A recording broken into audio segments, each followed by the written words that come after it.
¿Es la libertad religiosa una artimaña del diablo? Conversamos sobre la libertad religiosa entre amigos.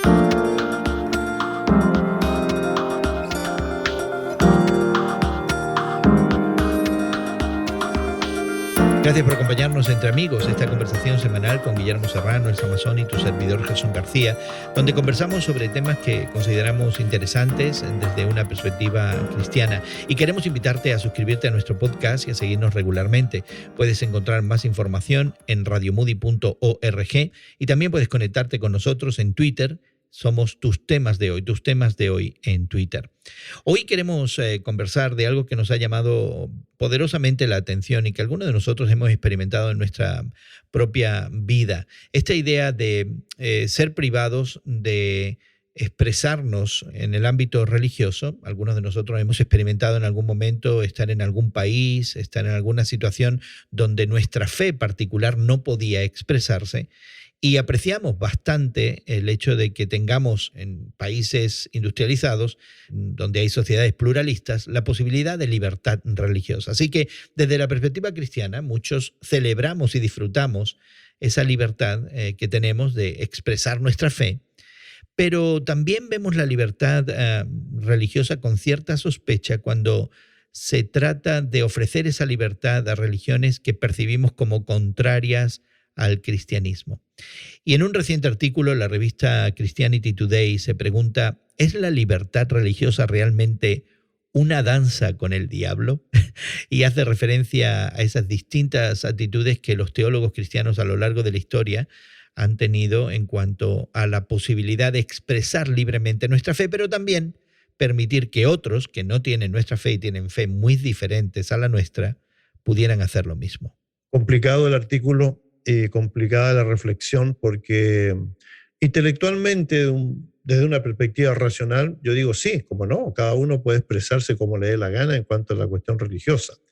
Ahora, cuando llega el momento de expresar lo que uno cree, lo que uno siente que es verdadero, por llamarlo así, y ve otras expresiones que son total y absolutamente contrarias, uno siente inmediatamente una especie como de, si no rechazo, por lo menos amenaza a mi propia expresión, que es la verdadera, que lo que yo pienso, que lo que yo digo es la verdad absoluta, pero que otros no tienen ese mismo sentir o esa misma libertad.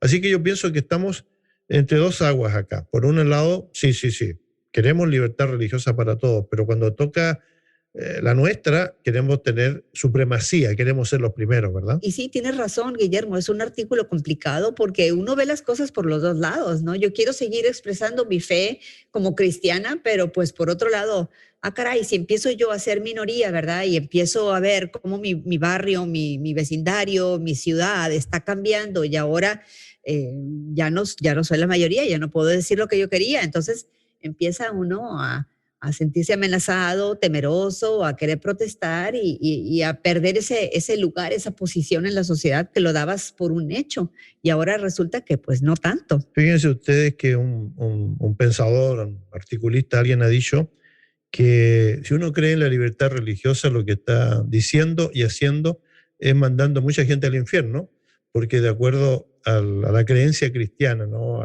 Hay ciertos requisitos, ¿no? Para entrar al cielo, vamos a llamarlo así popularmente, ¿no? Hay el requisito del perdón, del sentir el hecho del pecado, del pedir perdón, de la gracia de Dios. Son conceptos que el cristianismo más o menos maneja.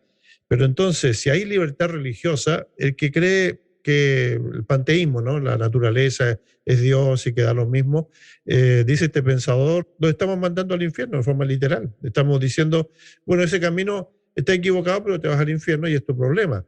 Entonces yo creo que ese es el problema que nosotros tenemos como sociedad hoy día y como personas que asisten a un centro religioso cualquiera, es dónde estaría el equilibrio para poder decir, sí, creemos en la libertad religiosa, pero también estimamos que nos deben dejar decir, hacer, creer y también explicar lo que nosotros creemos. Yo creo que ese es el punto que debemos alcanzar. Yo creo que asociamos el hecho de la libertad religiosa a el desarrollo de la democracia o del pensamiento liberal o del pluralismo social que hemos experimentado quizá en el mundo, o por lo menos en el mundo llamado industrializado desde principios del siglo XX, pero realmente es algo que se remonta en la historia, de la cual Tertuliano, uno de los padres de la Iglesia, ya habló ante un imperio que estaba cambiando y que era pagano, y la posibilidad para un grupo religioso perseguido de aspirar a libremente expresar su fe públicamente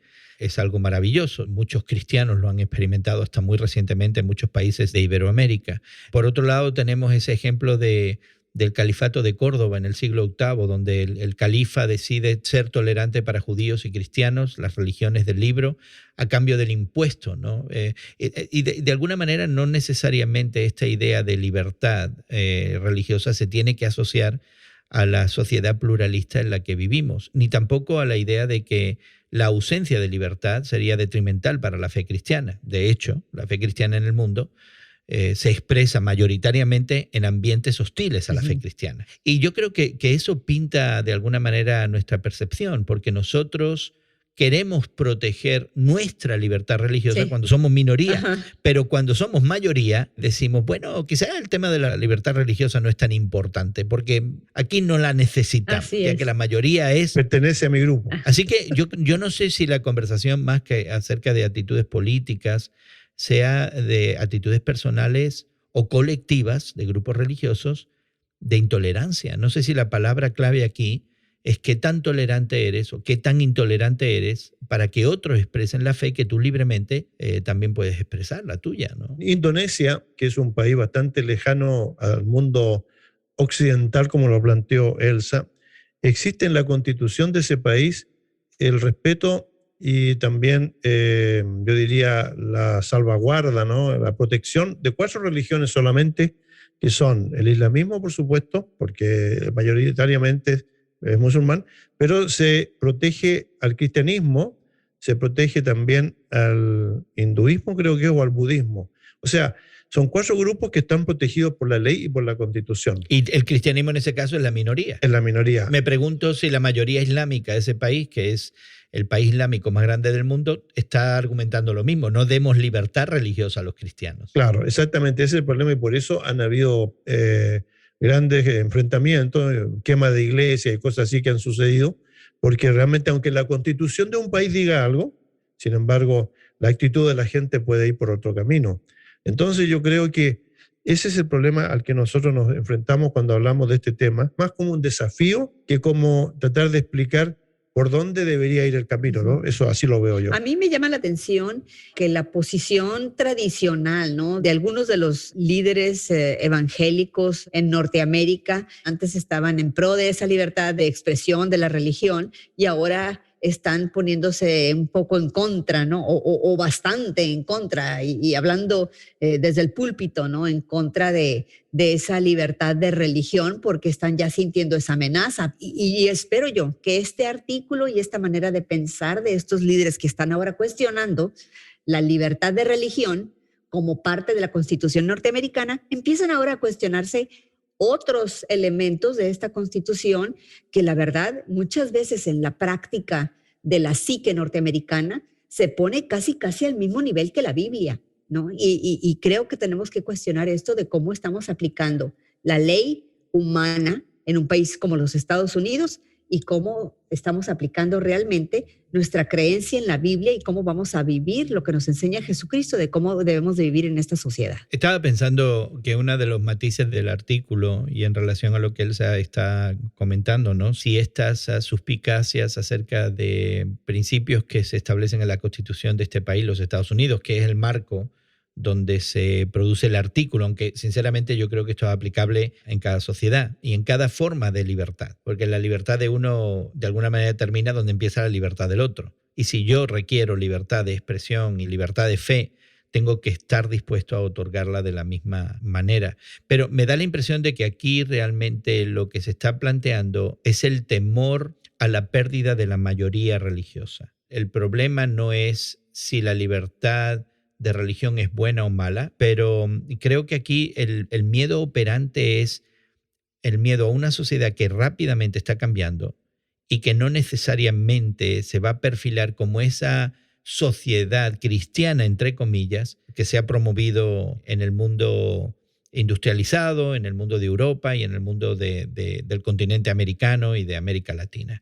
Creo que ahí es donde está la clave y ahí es donde está el temor. Y por eso ahora nos preocupa la libertad que hasta ahora hemos defendido. Bueno, apareció esta idea de Europa o de Estados Unidos como países muy cristianos.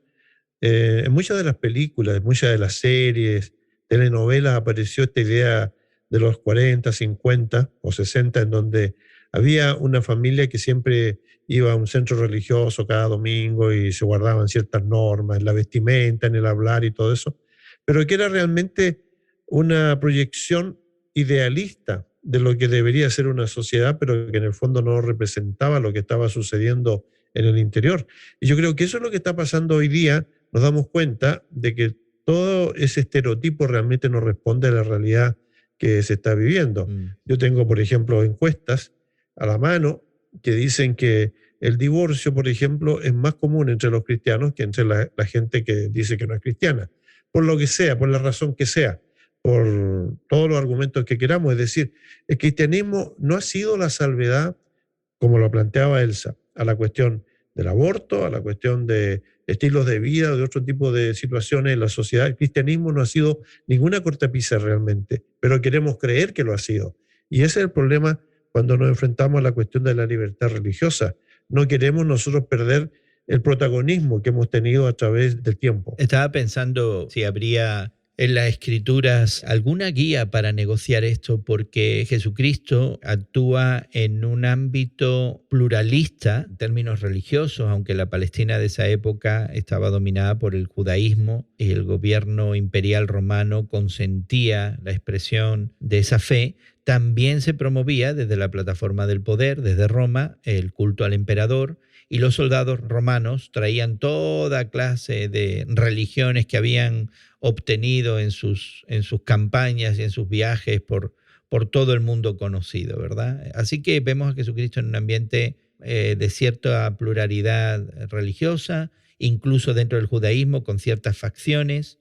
Vemos a Pablo entrar en Asia Menor, en lo que es Turquía ahora, y eventualmente llegar a una Europa que también tiene un corolario de fes. Y el cristianismo en medio de todo eso, sin tener libertad religiosa, florece. ¿Estaremos haciendo una conexión errónea entre el florecimiento de la fe cristiana y la existencia de libertad religiosa? Es decir, en la Escritura lo que vemos es que el cristianismo crece a pesar de que no hay libertad religiosa, más bien al contrario, hay persecución religiosa contra la fe cristiana. ¿No será que debemos redescubrir aquella promesa que Jesucristo le hizo a los suyos cuando dijo, donde haya 2 o 3 congregados en mi nombre, yo estoy en medio de ellos? ¿No será que realmente esa es la esencia del cristianismo? Es decir, el creer que no importa el número, si es una mega iglesia de 20.000, 30.000, o si es una congregación en una casa, en la sala de una casa, de 2, 3, 4, 5 cristianos, allí está